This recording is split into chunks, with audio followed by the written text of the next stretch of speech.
Whoa, what was that? That was the Connection Pointe Worldview Podcast that just raced by. Cool, Dad. I like that. Oh, welcome. We're glad that you're here. It's the Connection Pointe Worldview Podcast, people.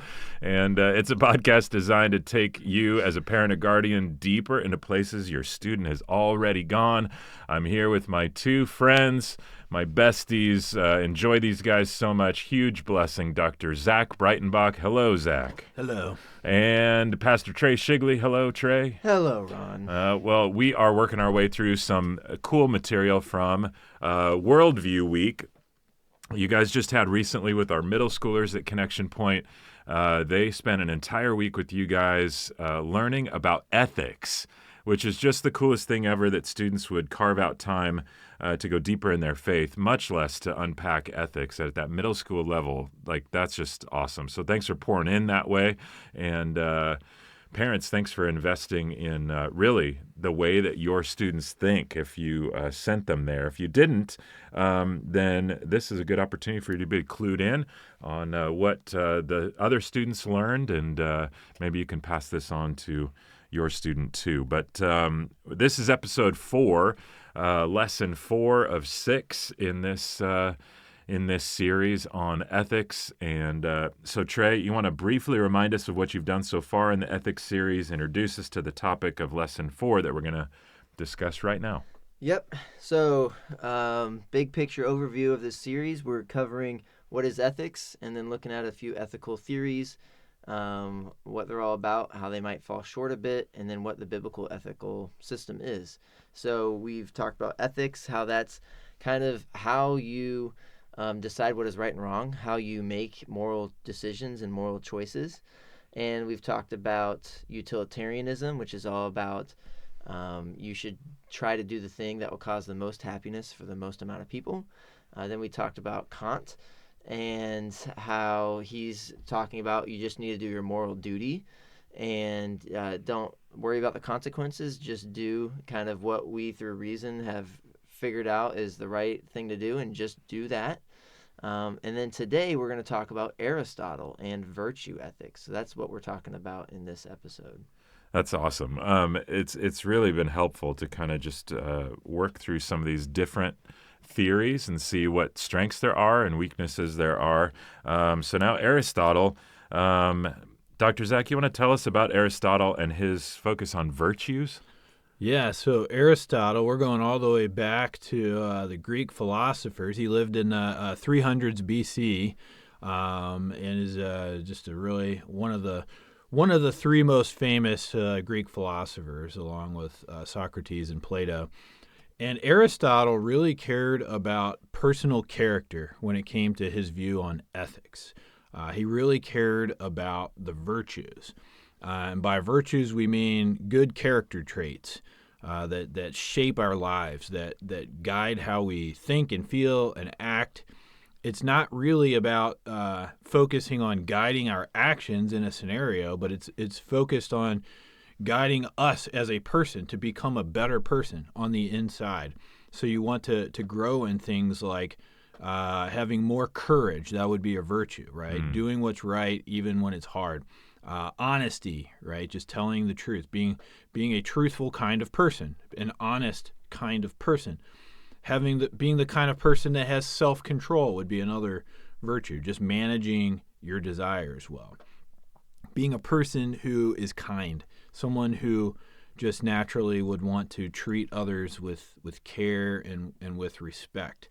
So this is what Aristotle focused on. He wanted to lead us to being better people, to growing in these virtues. Okay, so I already like this guy better.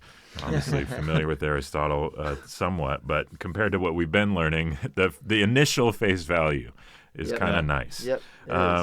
So Aristotle's famous for emphasizing virtues, but the Bible has a lot to say about those as well. Can you speak to that a bit, Trey?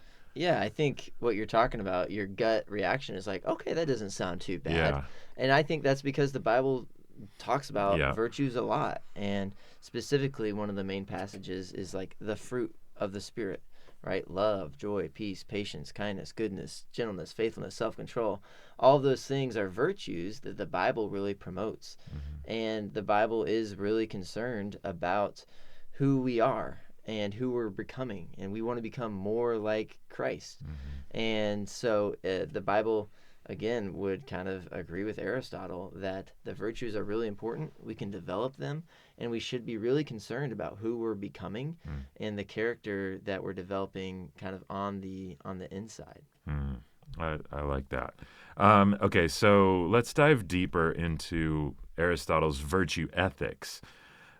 Zach, can you give us an overview of the theory and then talk about how he thinks of virtues? Yeah, so in ethics, there's like two major moral questions you can ask. It's like, how should I act would be one, Okay. and another would be, what kind of person should I be? And so up till now, the theories we've looked at have focused a lot on how should we act, right? Guiding our actions in different scenarios. But Aristotle is much more interested in the kind of person that we should be. In fact, he didn't really have rules for actions. Okay. Like, if you're in this situation, this is the rule you follow to guide what you should do. He didn't have a bunch of do's and don'ts. Yeah. So his idea is, if you work on becoming a better person, Okay. you're just naturally going to do good things, right? All right. You don't need guidance on how to act, because you're just going to naturally do good things if you become the right kind of person. So his total focus is on that, right? So we had Kant, do your duty. The utilitarians, make people happy. But Aristotle's going to say, have character, be the right kind of person. And so how do you do that? He thought that we develop these virtues by practicing good habits. Kind of like if you're practicing for a sport and you're going to do a lot of drills and you're going to repeat these over and over, because then it becomes muscle memory. Okay. And then you can go out and execute in the game. It's kind of like that with ethics, right? So if you develop good habits and you practice them by constant repetition, and you just constantly focus on these virtues of like kindness and courage and love and all these things, then through constant practice and habit is going to become second nature. It's going to be like ethical muscle memory, right? Yeah. That kind of thing. And so Aristotle also talked about, well, what is a virtue? How do we know what a virtue is? He thought that a virtue is a balance between extremes, right? Where you have too much of something or too little of something. So if you think about it, at least for some virtues, this works pretty well. Like courage, you could say, well, if an excess would be sort of like recklessness. You just go crazy and you don't think about your own safety. Well, that's no good. But on the other extreme is like you're a coward, and you're not willing to take any kind of chances at all. Yeah. So courage is going to be a good balance between recklessness and cowardice. Yeah. Okay, and so that's an example of a virtue. Or generosity is kind of between wastefulness on the one hand and greed on the other. So you want to be generous, but that kind of falls in the middle. Patience, right? Think about that. Well, one extreme would be you're just ignoring problems too much, and you just let everything go. You never say, okay, that's it. And on the other hand, you'd be short-tempered, right? Yeah. But patience is kind of right in the middle there, where you want to be. Yeah. So we could go on and look at a lot of examples like that. And I think some things maybe don't fit in quite as well. Like and we'll talk about that later. But I think for a lot of virtues, you can see where he's coming from. It seems to be the middle ground between the extremes.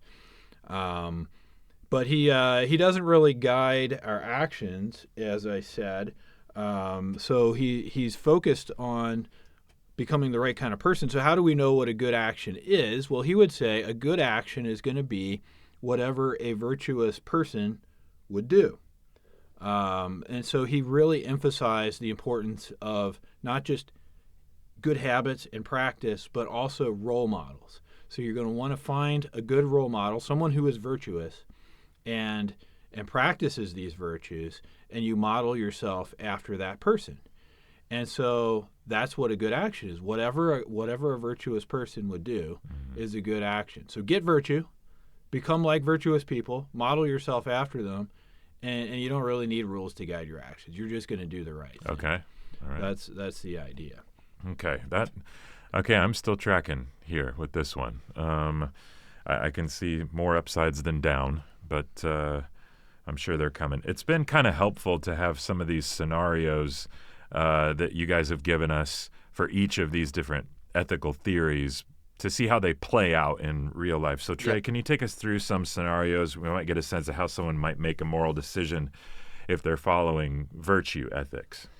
Yeah, this is kind of tricky to do with Aristotle because he doesn't have a lot of set rules on how to respond to things. It's more overflow of who you are. Yeah, and so let's take a scenario of, I think we've done this in previous episodes, but you didn't study for your test. Okay, but you can see the answers on your friend's test. Okay. Should you cheat? And so one of the things that you should consider if you were kind of Aristotle or practicing virtue ethics is what virtues apply to this situation. Not if your friend is a dummy or not. Right. Maybe right. it's the first question. Might be an important thing. Yeah, right. Okay. That would be important too. Yeah. Okay. But what virtues apply? And so some of the virtues might be honesty. Some of it might be responsibility, the virtue of maybe courage. Okay. And you're trying to think through what different virtues are at play here. Integrity, right? And then you ask yourself, okay, what would a virtuous person do in this situation? And then you kind of, whether you have a specific role model in mind, that would be helpful. You know, what would this specific person do? Okay. But what would a virtuous person do? And so a virtuous person would probably choose honesty, even if it's hard. Yeah. Right? And so that's kind of how he would work through this scenario with cheating. Now, let's kind of change the scenario a little bit. Okay. Say you're in class and you know that your friend is cheating on a test. Should you tell the teacher? Mm-hmm. And so some virtues that might apply, right? What virtues apply? Maybe honesty, again. Justice, right? The right thing. It's not fair to others if someone is cheating. Yeah. But loyalty to your friend is also a factor. It's a virtue. Kindness to your friend is a factor. Now, you might think if you're kind, you don't want to rat on her. Yeah. But you could also think if you're kind, you want her to learn from her actions. Yeah. But these are virtues that are at play. And then you have to ask, okay, what would a virtuous person do? So maybe a virtuous person would talk to your friend and say, hey, I know you're cheating. I think you should tell the teacher. Mm-hmm. And you know what? I'll go with you to have that conversation. Yeah. Right? Maybe that's what a virtuous person would do, but we don't know. We don't really know. Yeah. But maybe that's what a virtuous person do. Let's do one more scenario. So this kind of the classic ethical, conflict here. You're hiding Jews in the basement during World War II. Yeah. Nazis come to your door, ask if you're hiding Jews. Do you lie to the Nazis? Right? So this is a moral dilemma because if you think about what virtues are at play, they're in conflict with each other. Honesty tells you to always tell the truth, right? Compassion says to protect innocent people. Justice, maybe you should defend people from being harmed. Yeah. Courage, to do the right thing. Wisdom, you need wisdom to kind of balance all of these things. So there's all these virtues at play, and some of them are kind of clashing with each other.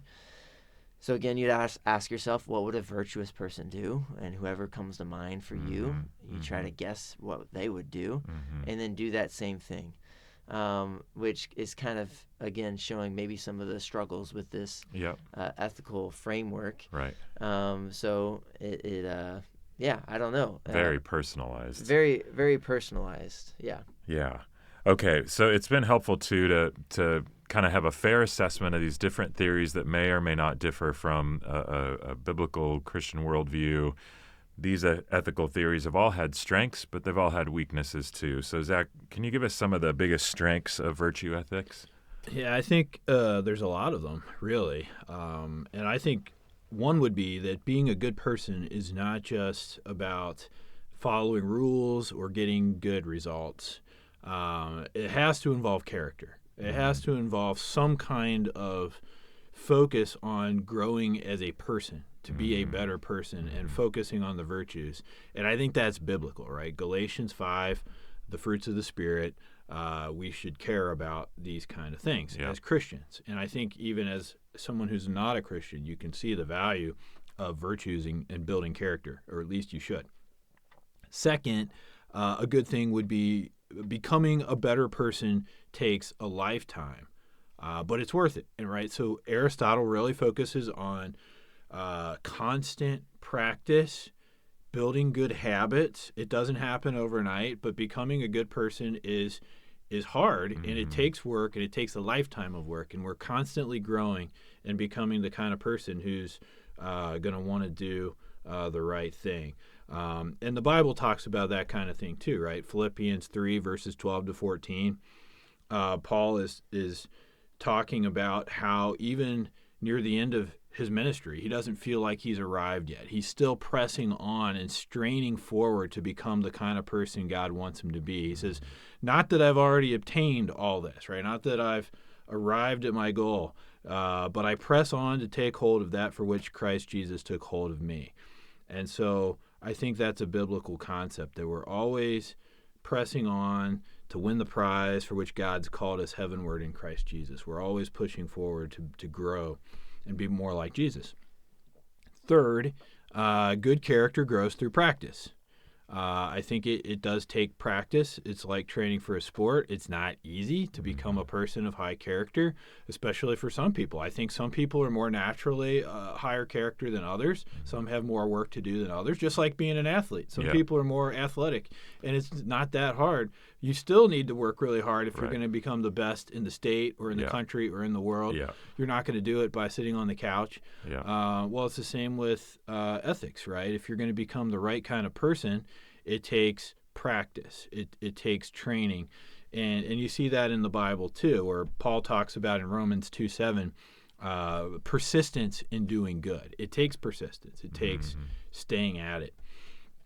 A fourth thing would be learning from good examples that help us grow.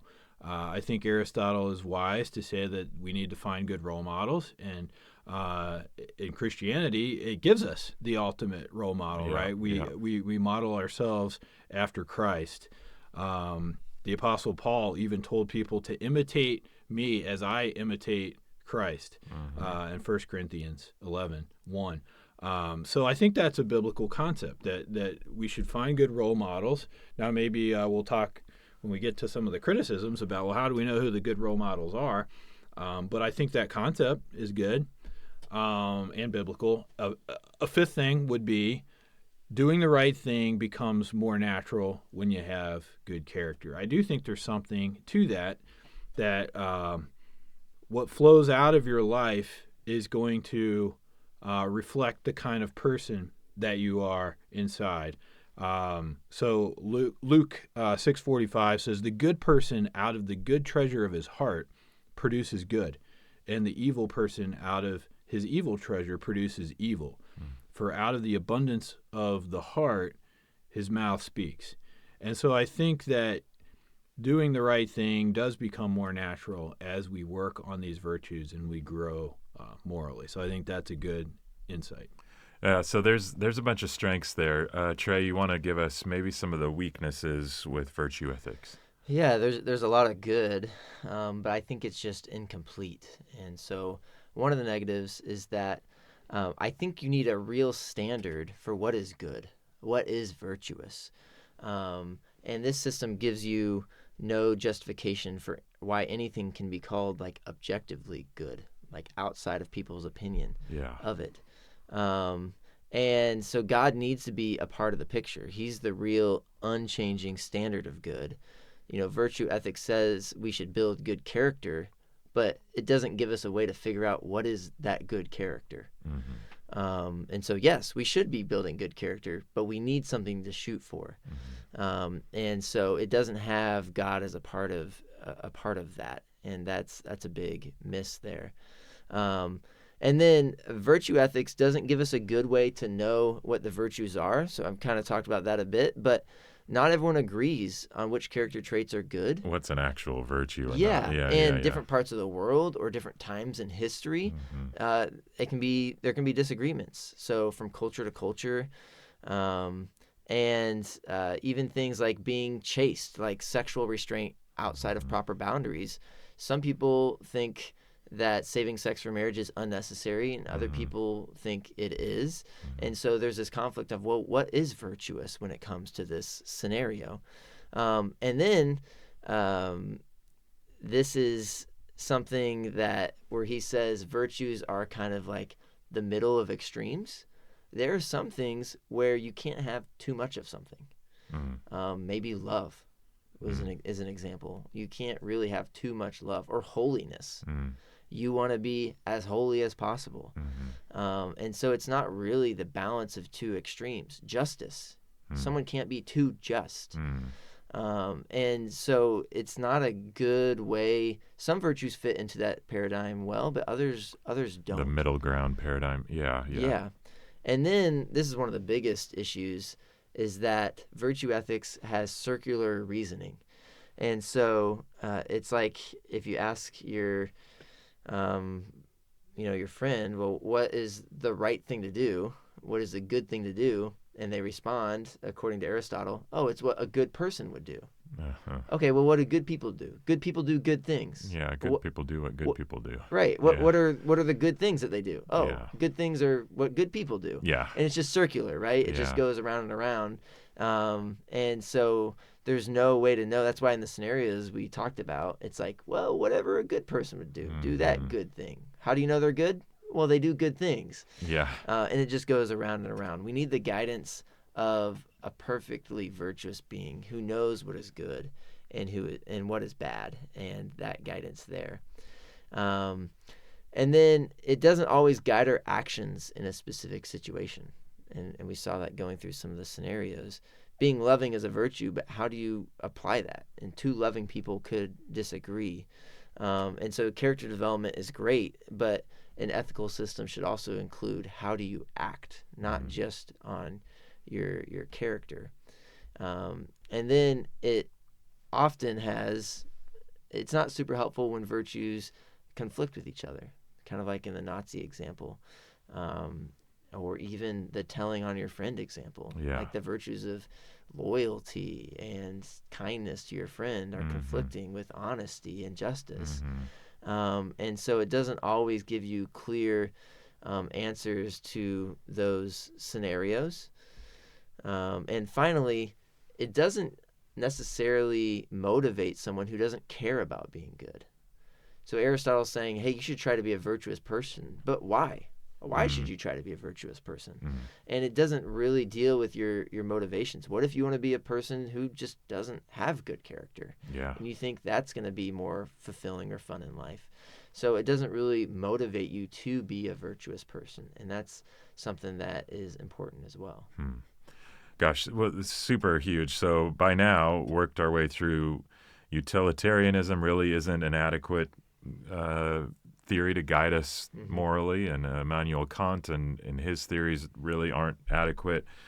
Neither is the full scope here of Aristotle's virtue ethics. So I'm getting excited to continue to work through a couple more, and then maybe land we'll on get the Christianity. That's what we're hoping that the students are feeling at this point in the series, and I think they were. It's like, all right, well, you're telling us a lot of theories, and none of these are quite right. Well, what is the right theory? Right. What do we do? And that's when we get to the Bible, right, and we see that that's the answer. And I wouldn't have had the language or maybe even the names of the philosophers in some of the previous ones we've had, and yet they were so easy to see where we've adopted little pieces of these or naturally think in the same terms.